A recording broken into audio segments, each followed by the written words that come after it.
Hey guys, my name is Gloria and welcome back to my channel.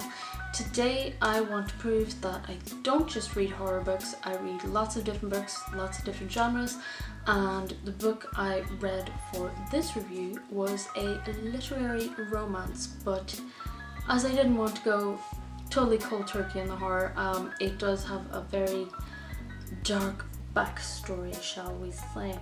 So the book I want to talk about today is Ghost Moth by Michelle Forbes. She is a Dublin writer. She studied literature at Trinity College Dublin, and this was her debut novel in 2014, I believe. I got this free off the swap book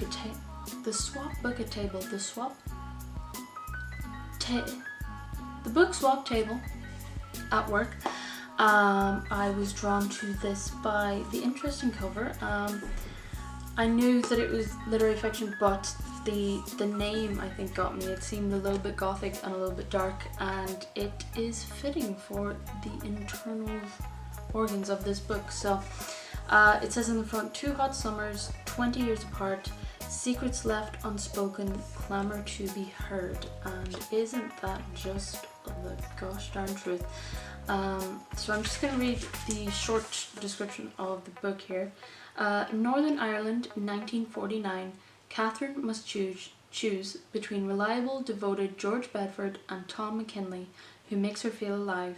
In 1969, the reverberations of that summer, of the passion that was ignited, the lies that were told, and the bargains that were made, still clamour to be heard. Northern Ireland is a tinderbox, and Catherine's family and city stands on the brink of collapse. Yes, so this book is told over the course of 2 summers in Catherine Fallon's life. It begins in the summer of 1949, where she is a young woman, a young singer, a chanteuse, and she is playing Carmen in a musical. And she has to go to a tailor who seems enamoured by her, and she is enamoured by him, and he makes her the most over-the-top and beautiful gown for Carmen. And during their fittings, he gets very close to her and eventually ends up kissing her, and they start a torrid affair that brings Catherine to life, and she falls madly in love with this Tom McKinley tailor guy. Only problem is she already has pretty much a fiance. Everyone is expecting her to marry George, who she has been seeing for, I think it might be 1 or 2 years at this stage. George is a very reliable, very peaceable man. He never argues with her. He does exactly what she wants to do, and he is a volunteer firefighter. And everyone thinks he's a great guy and that this is who she should marry, but now she's fallen in love with this tailor, and she doesn't know what to do about it. George doesn't know about Tom, Tom doesn't know about George, and she just sort of carries on like that. She lets it go on. George, not long after meeting Tom and starting this affair, George actually proposes to her and gives her a ring. This is just wrong. She ends up using that ring as collateral so that she can, collateral, so that she can buy a little expensive figurine of a tailor sewing to give to Tom. So she almost immediately gives her engagement ring away so that she can give a gift to Tom. Doesn't say much there for George. Eventually this affair does not last, and it comes to a devastating end. The second summer is the summer of, she does marry George in the future. That's not a spoiler, that's actually the first chapter of the book. You're introduced to them, and you're introduced to them as they're at the beach with their 4 children. They've been married obviously for almost 20 years, and they have 4 kids. They are now living, they're still living in Belfast. They're living in a very Protestant area of Belfast, even though Catherine is Catholic, and her children have to watch what they say, watch what they do, so that they aren't bullied, aren't spat on by strangers in the street, because that was happening at the time. And In the first chapter, we're introduced to them at the beach. Catherine goes into the water and she sees a seal. She's very drawn in by the seal. She needs to get close to it and touch it, and unfortunately she gets caught in a riptide and George can't swim. He tries to get to her, tries to reach for her from the rocks. She almost drowns, but of course she doesn't, and this incident seems to knock things loose in her head, and she starts to remember things that she's been trying to bury for a very long time, and it's to do with the summer of Tom. So that's the basics of the book. It's romance, it's family, it's the loss of a life that could have been. She gives up singing to have children and become a wife, and yeah, it's really well written. I really liked it. Michelle Forbes' imagery is fantastic. Her writing is great. You're there with the characters the entire time. You see, I really like what she did with the backdrop of Belfast in 1969, because obviously you couldn't do that with ignoring the Troubles completely, but she doesn't have it be a main plot point. It doesn't outshine the other parts of the book, but it's there and it should be there, and it's mostly felt by the young children who are now experiencing this as their childhood, whereas Catherine had more to do with music and love affairs. Her children are having to be very careful about how they act so that they aren't perceived as too Catholic and abused for it. So I would definitely read Michelle Forbes again. I think it's really good. I am actually going to spoil the book now, however. I need to tell someone. I need to tell someone about the darkness in this book that I was not expecting. My jaw was on the floor like 3 or 4 times when I was reading this. But I don't want to ruin it for anyone who actually would like to go and read this book. So if you're thinking about it, you should absolutely pick up this book. It's fantastic. I really liked it. If you're not going to read it and you just want to know what happens, keep watching, because I need to say something to someone. So if you just want to skip past the spoilers, you can go to the number down below.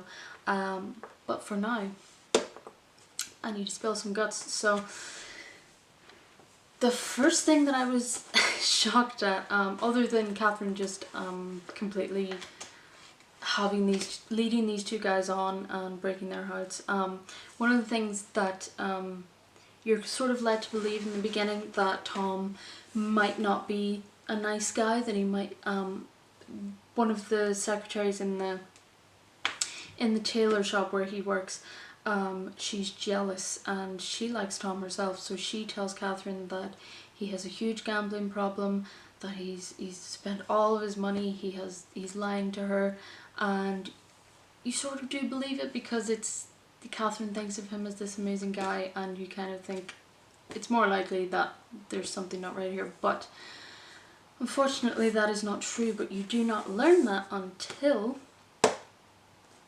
at the opening night of one of her shows. He's come backstage every night to say good luck to her, because he believes that he is her boyfriend, and she is getting overwhelmed with the stress of keeping up a lie about these 2 guys, and someone mentions George in front of Tom, and Tom asks who it is, and she loses her shit, and she tells him that that's her fiancé, she can't do this anymore, and he should just get out, and she acts like a total bitch to him. Poor Tom has had no idea about this. He's been totally in love with her. He's been planning their futures together, and he leaves, and she is partly relieved because now that can be over and she can get back to the life she should be leading, until the next day when she comes back for rehearsals and hears her other castmates speaking of the terrible tragedy of the body that was found in the canal. There was a storm, Tom was walking home, and he was swept into the canal and drowned. And that is why the beginning of this book is so significant as well. It is just heartbreaking for Tom. So that was that was a shock to me, obviously, but that's not where the darkness ends. So she doesn't tell George anything about their affair. She's devastated, she's very depressed for a while, but she does eventually marry George, as we know, because she ends up having children with him later on in life.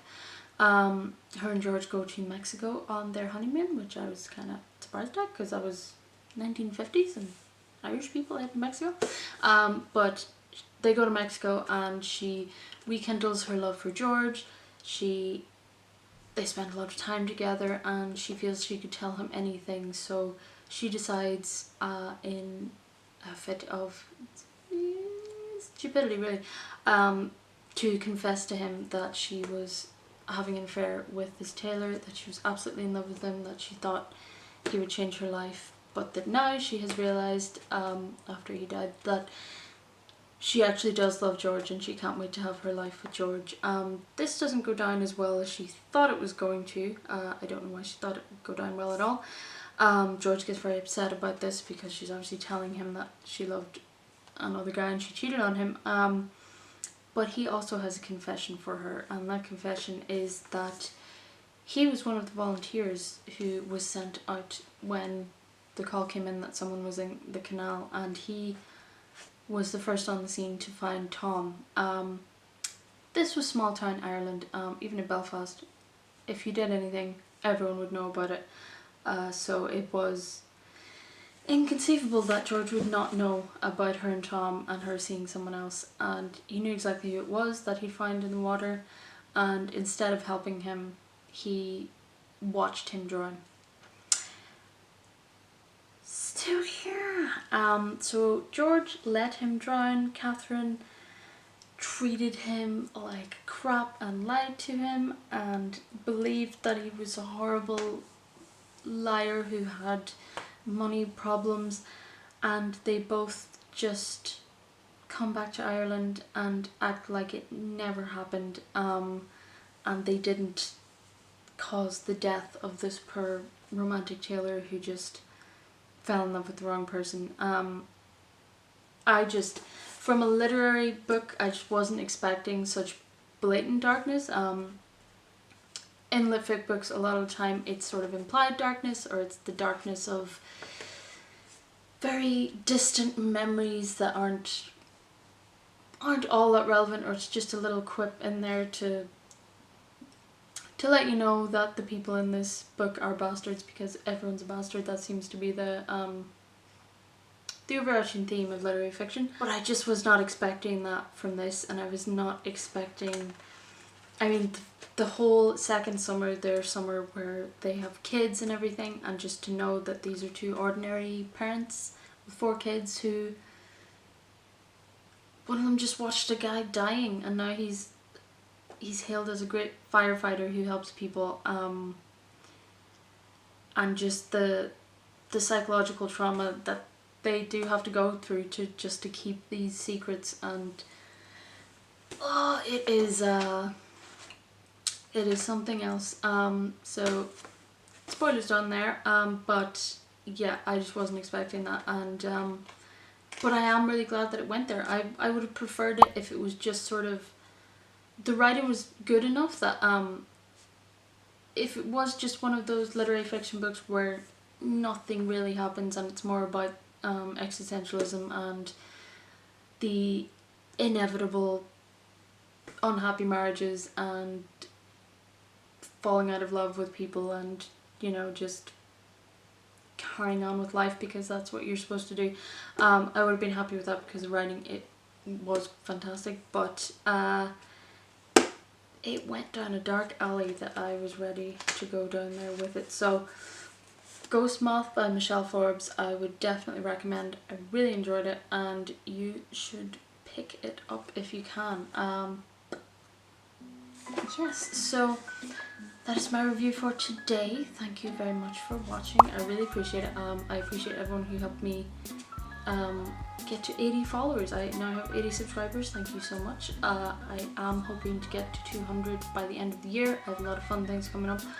A lot of full videos planned, so stick around for those. If you like what I'm doing, you can like and subscribe down below. Let me know if you've read Ghost Moth by Michelle Forbes and what you thought of it. Let me know if you would like to read it. I would definitely tell you that you should, and I shall see you in the next video.